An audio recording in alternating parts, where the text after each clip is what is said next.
Hi, I'm Kendall again.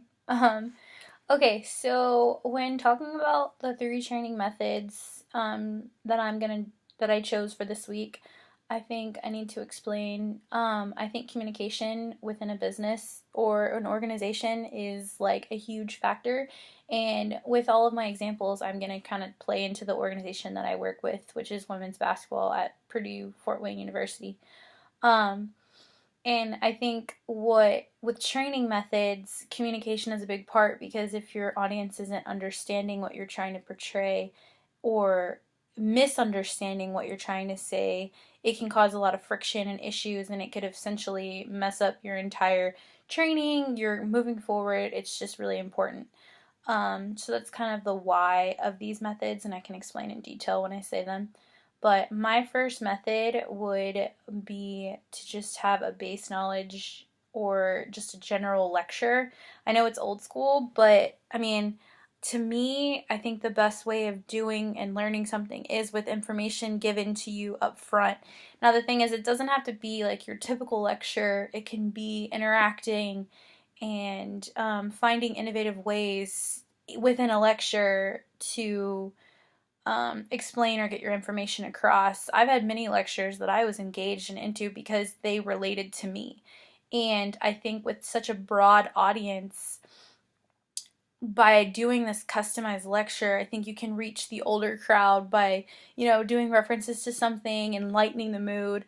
But at the same time, the younger crowd, you can be like, oh, well, that's the old folk. You know what I mean? Just relate to the audience. And I think it matters on the person that's doing the lecturing. Very personable and knowledgeable of what they're talking about, but use real world experience. Which leads me to my next method, which I would say would be role playing within a method.